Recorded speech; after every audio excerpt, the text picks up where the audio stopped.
అంటే ఇక ఈ గాలేరు నగరి ప్రాజెక్టు అయిపోయేదానికి ఎన్ని సంవత్సరాలు పడుతుందో ఇక నేను వేరే చెప్పనక్కర్లేదు. కానీ ఇక్కడికేమో మంత్రి వస్తాడు, ఉమా మంత్రి వస్తాడు ఇక్కడికి వచ్చి నేను ఇక్కడే పడుకుంటాను గండికోటకు నీళ్లు 30 టీఎంసీలు గండికోటలో నేను నీళ్లను నిల్వ చేస్తాను అని చెప్పి ఇక్కడే చెప్తాడు ఉమా ఇరిగేషన్ మంత్రి. నాకు నిజంగా ఆశ్చర్యం అనిపిస్తా ఉంది. కళ్ళు ఉండి కనిపించడం లేదా? డబ్బులు ఒకవైపున ఇవ్వరు, పనులు ఒకవైపులో చెయ్యరు, కానీ నోట్లో నుంచి వచ్చే అబద్ధాలు మాత్రం నిస్సిగ్గుగా అబద్ధాలు ఆడుతూ పోతారు. 30 టీఎంసీలు కాదు కదా, కనీసం 5-6 టీఎంసీలు కూడా అక్కడ నిల్వ చేయలేని పరిస్థితి కనిపిస్తా ఉంటే నిస్సిగ్గుగా అబద్ధాలు ఆడుతూనే పోతారు. 2600 కోట్లు కావాల్సి వస్తే 169 కోట్లు మాత్రమే కేటాయింపులు చేసి రాయలసీమ మీద నాకు ప్రేమ ఉంది అని చెప్పి చెప్తాను. మళ్ళీ ఇదే తెలుగుదేశం పరిపాలన. నిన్న వెలుగొండ ప్రాజెక్టుకు పోయా. ఇదే వెలుగొండ ప్రాజెక్టుకు అయితే చంద్రబాబు నాయుడు గారికి 1996లో ఎంపీ ఎన్నికలు వచ్చాయి. ఎంపీ ఎన్నికలు వచ్చినప్పుడు చంద్రబాబు నాయుడు గారికి 1996లో ప్రజలు గుర్తుకొచ్చిన వెంటనే వెలుగొండకు వెళ్ళి టెంకాయ కొట్టాడు. అక్కడ శంకుస్థాపన, వెలుగొండ ప్రాజెక్టు నేను పూర్తి చేస్తాను అని పెద్ద పెద్ద మాటలు మాట్లాడాడు.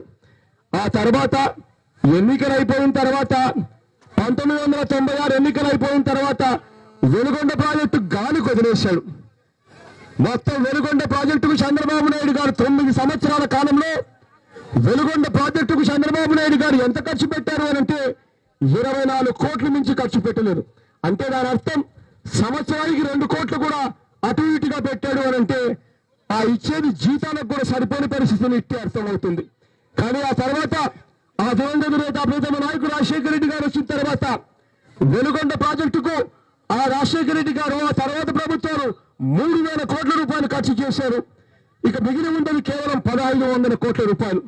ఈ 1500 కోట్ల రూపాయలు ఖర్చు చేస్తే ప్రాజెక్టు పూర్తవుతుంది అని తెలిసినా చంద్రబాబు నాయుడు గారు ఇవాళ కేవలం 150 కోట్ల రూపాయలు మాత్రమే కేటాయింపులు చేసి చేతులు దులుపుకుంటా ఉన్నారు. ఇవాళ నేను ఎందుకు ఇవన్నీ కూడా చెప్పవలసి వస్తా ఉందనంటే దానికి కారణం ఉంది.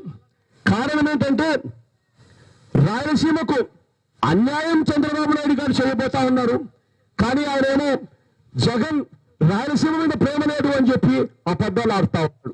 కారణం ఏంటంటే చంద్రబాబు నాయుడు గారు బంగారం లాంటి పోలవరం ప్రాజెక్టును పక్కన పెట్టేసి పోలవరం ప్రాజెక్టు ఇక ముందు రాకుండా రావడానికి చర్యలు ఒకవైపున తీసుకుంటూ మరోవైపున పట్టిసీమ అనే ఒక ప్రాజెక్టుకు శంకుస్థాపన చేశాడు. ఆ పట్టిసీమ అన్న ప్రాజెక్టు చంద్రబాబు నాయుడు గారు ఏదైతే శంకుస్థాపన చేశాడో అది అన్నిటికన్నా దారుణమైన పాపం. కారణం ఏమిటంటే గోదావరి వాటర్ డిస్ప్యూట్ ట్రిబ్యునల్ అని 7E అని ఒక క్లాస్ చెప్తా ఉంది. ఆ క్లాసులో వాళ్ళంతా కూడా ఆ క్లాస్ ఏం చెప్తుంది అని అంటే పోలవరం ప్రాజెక్ట్ అన్నది నిజంగా ఈ రాష్ట్రానికి చాలా అవసరమైన ప్రాజెక్టు. ఒక పోలవరం ప్రాజెక్ట్ అన్నది ఒక కోస్తా ప్రాంతానికో ఒక కృష్ణా ప్రాంతానికో ఇంకొక ప్రాంతానికో పరిమితమైంది కాదు. పోలవరం ప్రాజెక్ట్ అన్నది పోలవరం ప్రాజెక్ట్ అన్నది వరదలు వచ్చినప్పుడు గోదావరిలో వరదలు వచ్చినప్పుడు ఆ నీళ్లను నిల్వ చేసి 200 టీఎంసీ నీళ్లను అక్కడ నిల్వ చేసి ఆ తర్వాత వరద వెళ్ళిపోయిన తర్వాత ఆ కుడి కాలువ నుంచి 80 టీఎంసీల నీళ్లు మళ్లించే గొప్ప కార్యక్రమం పోలవరం ప్రాజెక్టు. ఆ 80 టీఎంసీల నీళ్లు ఆ కుడి కాలువ నుంచి మళ్లింపు జరిగితే కృష్ణా డెల్టాకు ఆ నీళ్లు అందితే మనం ఇక్కడ నుంచి శ్రీశైలం నుంచి నాగార్జున సాగర్ కు ఆ మేరకు నీళ్లు తక్కువ ఇచ్చినా కూడా ఆ నీళ్లు మన హంద్రినీవాకు గాలేరు నగరికి మనం వాడుకున్నా కూడా మంచి జరిగే కార్యక్రమం ఆ పోలవరం ప్రాజెక్టు. అటువంటి పోలవరం ప్రాజెక్టును ఇవాళ చంద్రబాబు నాయుడు గారు పక్కన పెట్టే పరిస్థితి.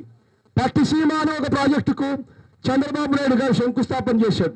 ఈ 7E అన్న Godavari water dispute tribunal class ఏం చెప్తుంది అంటే ఏ ప్రాజెక్టు పోలవరం ప్రాజెక్టు పూర్తి అయినా పూర్తితో సంబంధం లేకుండా పోలవరం ప్రాజెక్టు పనులు మొదలు పెట్టిన వెంటనే సిడబ్ల్యూసి అనుమతి వచ్చిన వెంటనే పనులు మొదలు పెట్టిన వెంటనే 80 టీఎంసీలకు గాను 35 టీఎంసీలు కృష్ణా నీళ్లు కర్ణాటక మహారాష్ట్రలో మనకు అక్కడి నుంచి ఇవ్వడం మానేస్తాయి.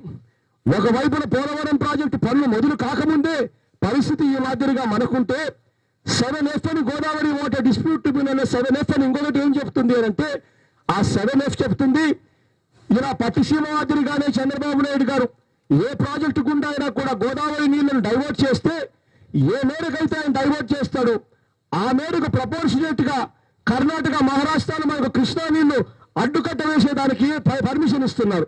అంటే పట్టిసీమ 80 టీఎంసీల నీళ్లు అంటున్నాడు. అంటే కృష్ణా నుంచి కర్ణాటక మహారాష్ట్రలో మరో 35 టీఎంసీల నీళ్లు మనకు రాకుండా అడ్డుకట్ట రేపో మాపో కూడా వేసే పరిస్థితి కనిపిస్తా ఉంది.